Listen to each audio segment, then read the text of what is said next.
Hello and welcome to Galactic Goddess podcast and show. I'm your host, Radanelia, and today we have a very special guest, Miss Lillie Love. Welcome, Lillie. Thank you. Hi, everyone.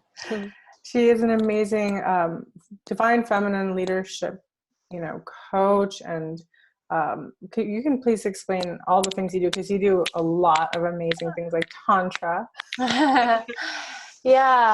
Essentially I work with women predominantly and also couples and single people wanting to find their soulmate, twin flame, love, partnership. And the heart of what I do is really self-love and sovereignty and connecting to our inner source, inner authority, our higher self. And sexuality is a big piece that I work with, working with the power and the healing power of our sexual energy.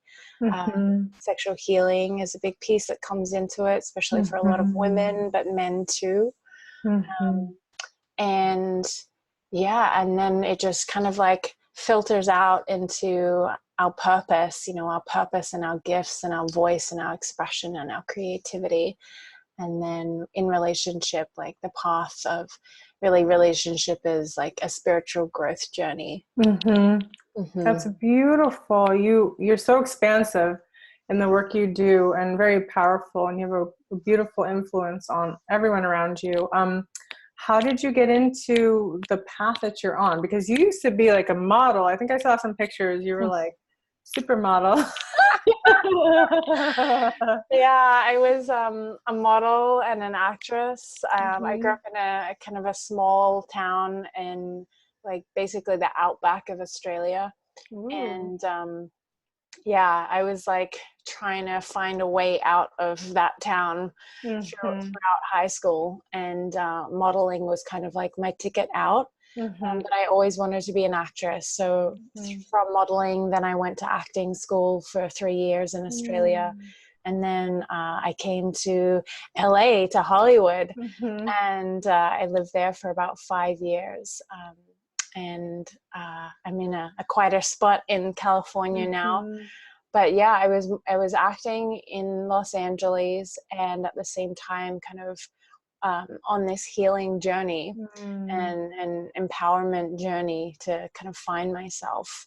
And through healing myself, I started taking like yoga teacher training and Tantra teacher training and breathwork classes and working with plant medicine and everything and anything that I could really to heal myself. And at a certain point, these tools and modalities and connecting with that life force energy inside of me, it filled me up so much. It healed. I had PTSD and depression, anxiety. I was having panic attacks, and it filled me up so much that it just became this overflowing thing that I had to give back. And I still had kind of a bit of a story of like, I'm not a teacher, I'm not a leader, I don't have anything of value to share. And I heard, spirit, my higher self, to say, it's not about you. Like, this is medicine that the world needs. Like, just my friends, all of my girlfriends were asking for this support as they saw me shift internally and how my life was shifting externally. And so it got to the point where I was like, okay, and it's such a beautiful journey to step into leadership as well. Like, what a growth, healing, journey to really put your kind of ego aside and surrender to the greater good working through you. So beautifully stated. I really love that. And I get that so much. Yeah. Like, keep surrendering. Like, the small part of the self is like, no, or I can't do this, or whatever story. But then you're like, no, I work for the divine. So how can I say no to the divine when the divine calls? I got to answer, And you've stepped so beautifully into this path. I just see you like a blooming rose. And you're going to be doing Tantra workshops in the future too, yes? Yeah. So I've been doing mainly women's Tantra workshops for about, 4 or 5 years now. And I've done a couple of co-ed here and there. But my partner and I are starting to step into leading co-ed Tantra workshops together. And he is he comes from mainly kind of a nonviolent communication background, and a lot of kind of work with indigenous communities and tribes and medicine. And his kind of brand is called No Bullshit Communication. I love it. And so he came up with this joke. He was like, what do you get when you cross a no BS communication teacher and a Tantra coach? You get no BS Tantra. I love it. I'm gonna be signing for that. You guys do like teacher training yet, or are you gonna just be doing teaching? That work we're just going to be doing basically couples and singles work, people who want to come into deeper integrity and mastery with their desire, their sexual energy, their life force energy, because it's powerful energy and we see it in the world, right? It's come out over the last couple of years with the hashtag Me Too movement. Of people not being in integrity with that energy, and we haven't been taught, you know, and we've been taught to suppress it. And so we need education around it, and we need to have these powerful, you know, real conversations, and learn ways to actually harness this energy, because if we don't, it will harness us. Amazingly eloquently put. It is so important, and it is we're really seeing the bubbling of so much coming to the surface of how out of integrity we've been, and I think it can be overwhelming for people at times. Like they feel hopeless, and I think this kind of work is interjecting. Like, no, there's hope. We can reclaim our sexuality to be our own and to bring integrity to it. And whenever we're doing that, we're realigning the whole energy system of this, you know, place. Yeah. And for us to really remember that, you know, it's not men against women, women against men, that we're in this together. That patriarchy, you know, severely wounded both of us. And, and that men have been, like, even more than women, taught to cut off from their feminine, from their emotion, from their heart. The only, you know, emotions they're really allowed to feel is like anger and then desire, arousal. And so if there's not a safe space for us to truly, you know, feel and explore our full capacity as humans, then, and it's suppressed into the shadows, and it's got to come out in some way, and it comes out in these weird, distorted ways that cause harm to ourselves and each other. Yeah, I think what you said is so important and true, that the men have been affected by the patriarchy too, and that's something a lot of women haven't thought about. And for me, it's becoming much more in my awareness now that it's the men have been deeply wounded and hurt, you know, and it's important for them to have a safe haven too, because it's not been safe for them in the whole world to have feelings. So how could they start with anyone if they're not allowed to, right? Yeah. So much compassion there, because that's a big one. And if we could just bring more of that, which you're doing with the work, you know, with Joshua, and probably will be doing in your workshops, that will facilitate so much heart opening for divine masculine and feminine to come together. That's beautiful. Thank you. Thank you. And you're also a writer. You've done, I think I've seen quite a bit of your writing. You write a lot. And we're so excited to have you on Awakening Starseeds. You're such a bright light in the world, and to share your voice this way is deeply meaningful. And I'd love to ask you about what you might want to write about, or what you are writing about. Yeah, I'm so honored to be part of it. So thank you for creating these platforms for the messages to get out to more and more souls that are waking up. Yeah, the gist of what I'm writing about is what I would say is like my major kind of hitting rock bottom, and from that awakening. It's like really a story of, you know, heartbreak to breakthrough. About 8 years ago, my mother passed away, and we were really close. And she was sick for a long time, but you know, it was also kind of sudden, and you don't know when it's going to happen. And it broke my heart, and it sent me into a deep depression. And I realized that I believed that I came into the world. My purpose was for her, and to save her and to support her, and that was a big part of kind of my childhood and my journey. And so it kind of came to this point where I was not sure why I was still here if she wasn't here. So I had to find my own soul, my own purpose beyond her.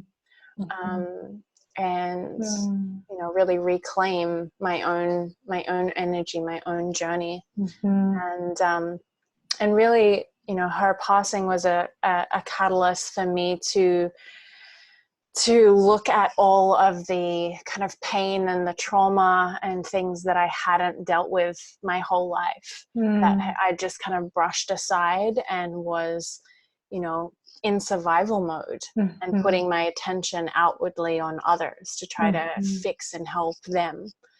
And so I hit this point where I had depression. I actually had a lot of rage. And I didn't really know at the time, but realized that I had PTSD, so post-traumatic stress disorder.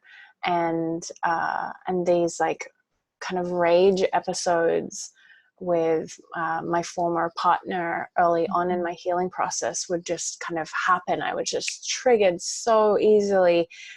This abandonment wound was triggered, and for me, kind of like that anger was a way to protect myself. And yeah, it was like a scared animal. You know?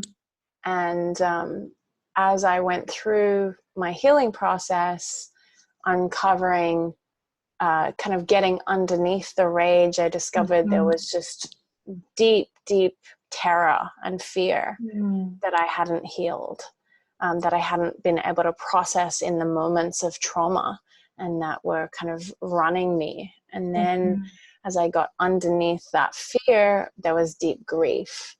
And we're so taught in our society to push through and not grieve.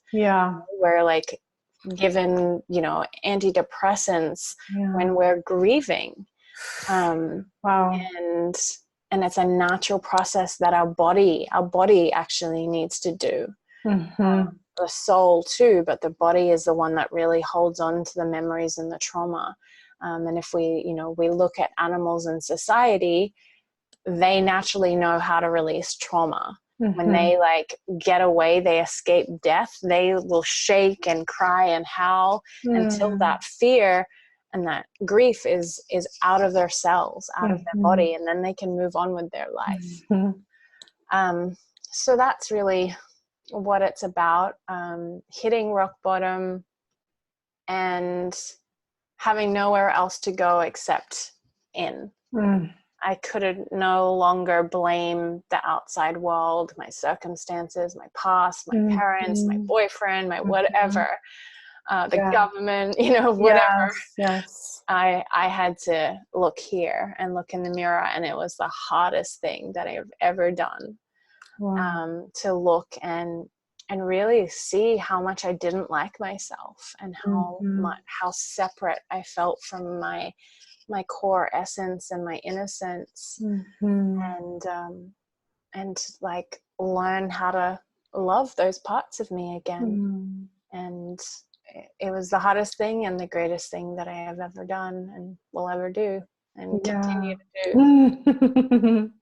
That's so beautiful and so relatable, and just, I think, yeah, this society so often doesn't want us to have, like, quote unquote sad or bad emotions. Like if you're not always like, hey, it's like, well, why are you such a Debbie Downer? Why are you depressed? Like, why are you going through this? And so it doesn't give us much room, because you're not, quote unquote, a high functioning person now, so you're not deemed useful. And I don't necessarily think that's true. There's a lot of great artists that go through things, and this, look what happens when you go through the whole process. Look at what happens for you, and I think that's so important to share with people, because people feel hopeless, or they feel like somehow they're like not worthy of love, their own love or anything, if they're not happy, because they're like, well, why can't I be happy? And it's like, well, because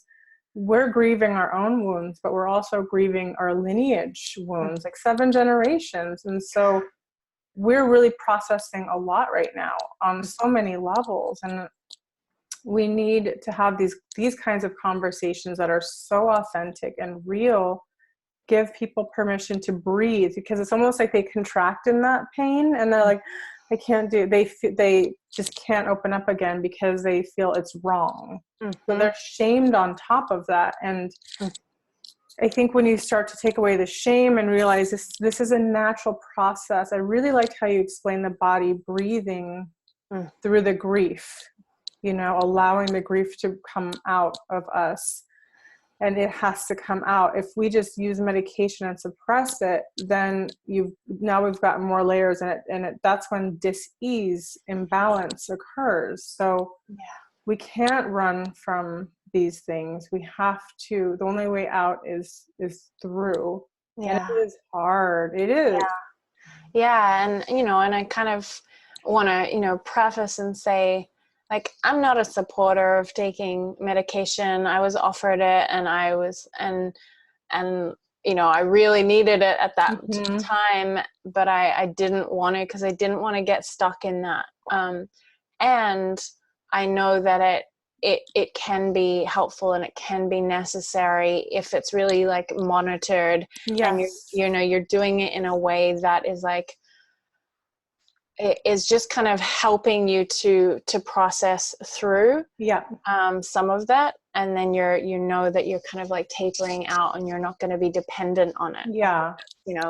That's where it gets not helpful, when we become dependent on it, and it's a way to avoid our grief and our feelings. And it's such it's so important to have support. It's so important to have, and not just talk therapy support when you're going through it, but like support to move the energy through your body. Like, go to breath classes, go to yoga, like, go to the beach, go to nature, do things to help.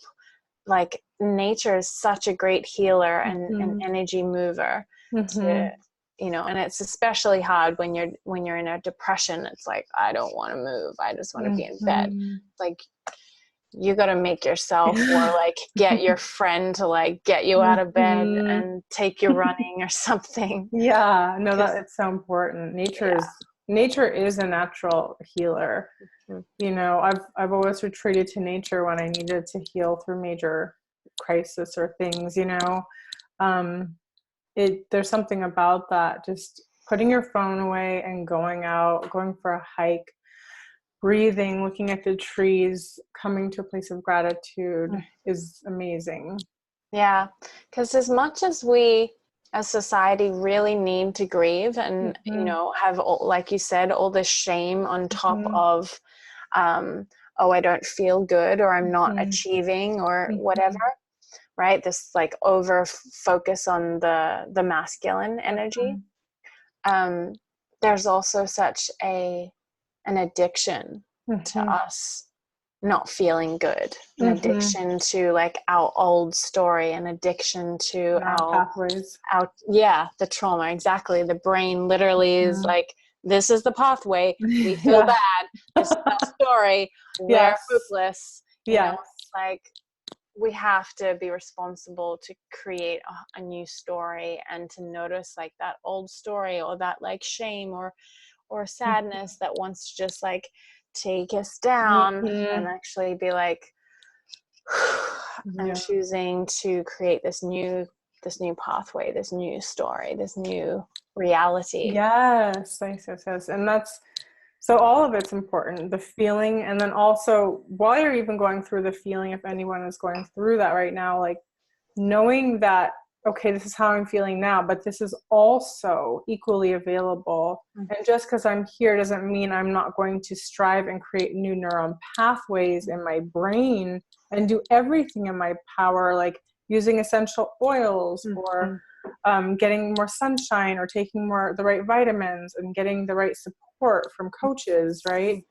So we have to be proactive. I think that's the most important thing I can say, and that I hear you saying, is that being proactive in your life, like, okay, I'm feeling this way, I'm going to allow myself to go through this, and yet I'm going to take myself through the other side, because that is possible for me, for everyone.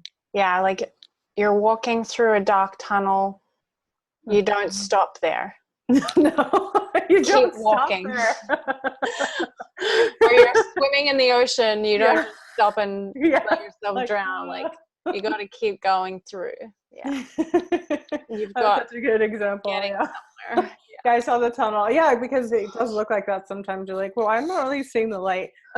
Just trust there's going to be light. Just keep going. There's so many great people, you know, that can support you, like Lillie. You know, maybe it's something, maybe like getting more into your sacred sexuality, or different ways of self-love. Things catapult us. That's why I love learning new things all the time. I'll never stop. When I'm 99 years old, if I'm not lucky, I'll still be taking classes, and I'm always going to be a student, because it keeps your brain going. And when you're learning, you're engaged, you're present in the moment. We can't just stop where we are. We want to keep expanding, because that's part of how we're built. And I think when we're not doing something that's moving us in any way, that's when we can also go down. So we want to keep our ship up, keep it moving, keep taking classes, keep learning. I admire that about you, because you're always learning new things, or you're engaging and you're creating. And you know, the Conscious Cock series that you did is so awesome, and need to sign up for the next round. And you know, just like, that's what I mean. You have to be innovative, creative. When you're being creative, you're participating in the world, you're giving back. You know, and so when you're giving back, that's a way that also fills you up, right? Yeah, and play, like what I'm hearing you say is like the inner child, you know, allow ourselves to like come back to play and creativity and like being silly. And that's so important. And laughing. Laughter is, I laugh at myself all the time. I'm like, oh my gosh. And I'm just, you know, and that also helps give me permission to not be perfect. I'm not perfect. I never strive to be perfect, because that's an impossible dream. We're always changing. But laughing at ourselves, having humor, gives us permission to just be, because sometimes we just need to be able to be present, be.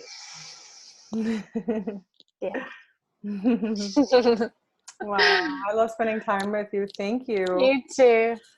Is there anything else you'd like to share with the audience about a message that you have, or the work that you do? Well, you'd asked about teacher trainings, and I do have women's teacher training. So it's essentially leadership teacher trainings. It's called Embody Feminine Leadership, and we do that through retreats around the world. We have had just one in Bali, and we'll have one in January 2020 in Bali. The next one is in Ibiza, Spain in June. And then we're aiming for a Hawaii one in October. But yeah, those are like a 6-day women's only deep dive and you know, it starts with self. It starts with Mm-hmm. self-empowerment, self-healing, and then it's an opportunity to train in many different modalities, including Tantra and kind of like neuroscience and inner child work, and then either going out on your own with that, bringing it to your own communities, or going all the way through and getting certified as an embodied feminine leadership trainer and leading these retreats around the world with us. Amazing. So that's a call that I'm putting out to the women in the world, because whether you know it or not, you are a leader, whether you're a mother or a businesswoman or a student, or you're not even sure what you're doing, or a healer, and you're trying to figure out, you know, your how you do it. And like this is a path for you, and we need you. Your voice is needed, and it matters in this world. Beautiful. I'm feeling into this. Sounds very juicy. And do you have like a website for that you can give me, and I'll put it below? Yeah, right now it's just on my website, but we will have ours up soon. So it's lillieclairelove.com, and then soon it'll be embodiedfeminine-leadership.com. Perfect, you guys. So make sure you go on our website and sign up, and then you look out for her beautiful chapter in the book, Awakening Starseeds. Thank you so much for joining. It's such an honor to spend time with you, and you too, sister. You have such a beautiful healing presence and energy, and I enjoyed it. So have a beautiful day, guys. So much love. Thanks for joining us. Love.